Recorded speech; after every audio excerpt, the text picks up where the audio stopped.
Nieuwe accommodatie vergroot ledenaantal. Ondernemer voor de klas morgen van start. Het is vandaag 13 januari. Dit is het Pelemaasjournaal.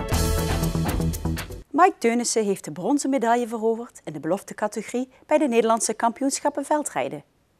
De 21-jarige wereldkampioen uit IJsselstein moest de titel laten aan Mathieu van der Poel. Zijn broer David won het zilver.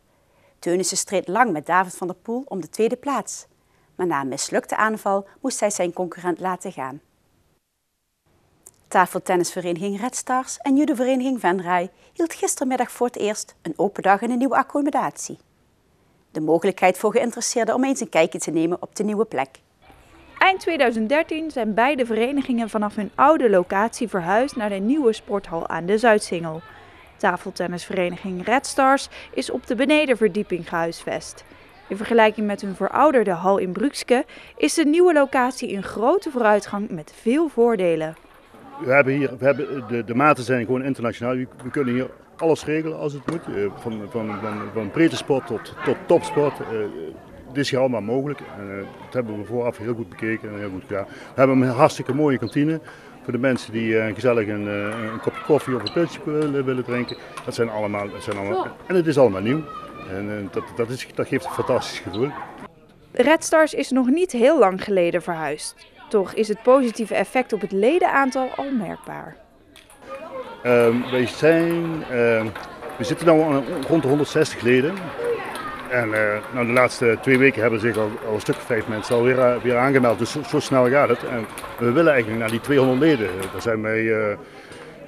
Daar gaan we heel vlot mee aan de gang. En de mogelijkheid is, je kunt hier 7 dagen in de week, 12 uur per dag kun je hier tafeltennissen. Die mogelijkheid die hebben we hier gewoon. En,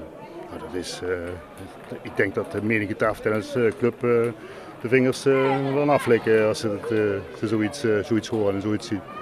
Voor de huidige leden is de nieuwe sporthal een verademing. Zij zijn dan ook allemaal zeer positief over de tafeltennishal.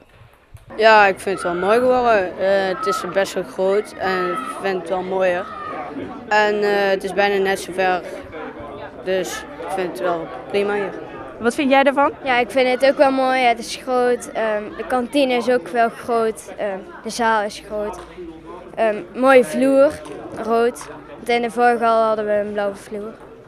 Broer en zus Willem en Emma zijn beide al langere tijd lid van de Venrayse tafeltennisvereniging. En zij doen het allebei erg goed. Tafeltennis ook bij Nederland. En ben ik ook naar het buitenland gegaan. En in april mag ik naar Oostenrijk. Van wie hebben jullie dat? Eigenlijk gewoon doorzetten en trainen. Maar onze moeder heeft ook nog tafeltennis. Dus daarom zijn we eigenlijk begonnen. Doen jullie ook wel eens tegen elkaar een potje? Ja, wel voor de lol, maar niet voor de... Wie wint er dan? Willem. Op de bovenverdieping van de sporthal heeft de judovereniging Venray haar intrek genomen. De vereniging moest veel geduld hebben om de verouderde behuizing op het Sint-Anna-terrein in te ruilen voor de gloednieuwe accommodatie. Trainer Adrie van Stokkum is dan ook erg tevreden met de nieuwe plek. Nou, na een maand of 3 dat we hier nu judo, want we waren een van de eerste die het pand uitgetrokken. Ja, bevalt ons heel erg goed. Ja, het is allemaal heel mooi. Het is open en goed zichtbaar voor heel Venray. Als ze hier over de Zuidsingel rijden, kunnen ze ons al in de judozaal zien judoën. Ja, dus het bevalt heel erg goed. En we merken het ook al aan het ledenaantal wat toch al een sprong omhoog aan het maken is de laatste weken. En het vergroten van het ledenaantal is dan ook een doelstelling van het aankomend jaar. De club wil graag weer richting het ledenaantal dat het vroeger heeft gehad. We waren een hele grote club met 300, 400 leden. Dat was in een periode dat de concurrentie van andere sporten ook minder was voor jonge kinderen. Ja, dus niet meer helemaal vergelijkbaar. Maar we zijn ook in de laatste jaren wel wat ingeteerd wat betreft ledenaantal. Ja, doordat we heel afgelegen in een gedeelte van Venray zaten. En ja, dit is een mooie accommodatie om het ledental weer naar een acceptabel aantal. En dan denk ik toch aan een 200, 250 op te gaan schroeven. Tijdens de open dag gaven de leden van judovereniging Venray demonstraties voor geïnteresseerden. Zij vinden het een stuk fijner om in de nieuwe hal te judoën. Het is wel kleiner, maar veel leuker. En wat vind jij ervan? Ja, het is wel hier kleiner, maar veel leuker, want het is ook hier moderner. Want bij het vorige gebouw lekte het dak ook. En dus ja, het was niet echt een fijne locatie. En ga je dan ook een beetje beter judo, hè? Ja, dat denk ik wel. Wat is er zo leuk aan judo? Nou, het is zeg maar agressie, dat je dan zeg maar, daar reageer je op af. En spelletjes, soms trekspelletjes of houtgrepen of judoworpen. Dat lijkt me ook heel leuk en dat vind ik juist het leukst aan judo. De judovereniging is nog bezig met het inrichten en aankleden van de accommodatie naar eigen smaak. In het voorjaar zal er een reunie plaatsvinden waarbij nog een keer de opening van de sporthal wordt gevierd. Afgelopen zaterdag was de eerste halve finale van het LVK. 3 liedjes uit Venray maken kans op een plekje in de finale. Brechtje en Nelleke mochten zaterdag hun liedje presenteren tijdens de live-uitzending op L1. Zaterdag en zondag kon er via de telefoon gestemd worden. De bonnen kunnen uiterlijk tot en met aanstaande donderdag 5 uur worden ingezonden. Aankomende zaterdag zijn Bjorn en Mieke aan de beurt. Tijdens de laatste halve finale op zaterdag 25 januari mogen de stappers hun nummer ten gehoor brengen. Voor Manon Streefkerk uit Venray en Lisanne Tunnes uit Oostrum staat morgen een lange dag voor de boeg. Zij organiseren het evenement Ondernemer voor de Klas. En dat begint morgenochtend met een bijeenkomst voor ondernemers in het Gelderdoom in Arnhem. Wij organiseren een netwerkborrel voor hun in de ochtend. En 's middags gaan ze dan naar scholen toe om daar een gastles te geven over hun bedrijf, over ondernemen. En daarmee willen wij de jongeren inspireren om te gaan ondernemen. De 2 studenten organiseren het evenement samen met 4 andere leerlingen vanuit hun minor event management aan de Hogeschool van Arnhem en Nijmegen.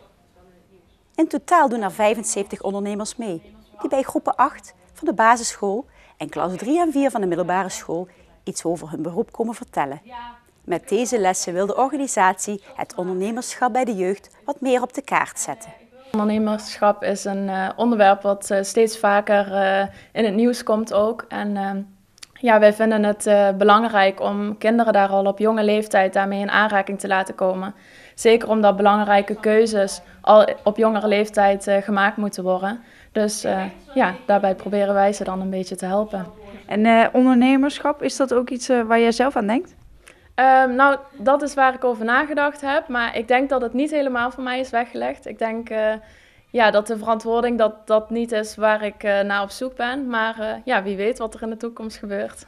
Is het iets voor jou? Nee, voor mij ook niet echt. Ik sluit me daar bij Manon bij aan van die verantwoordelijkheid zou voor mij toch te veel zijn. Ik vind het wel leuk om zulke dingen als ondernemen voor de klas te organiseren, maar om zelf een bedrijf te starten zou ik toch denk ik misschien te spannend vinden om te doen. Manon en Lisanne hebben ruim een half jaar aan het project gewerkt. Tot zover dit PLMA-journaal. Tips kunt u mailen naar de redactie. Deze uitzending wordt herhaald tot en met dinsdag 6 uur 's middags.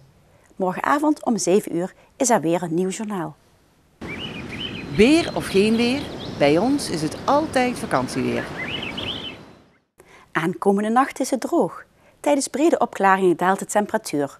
Morgenochtend is het droog en er zijn zonnige perioden. In de loop van de ochtend en de middag komt er geleidelijk wat regen of motregen. Het wordt maximaal 7 graden.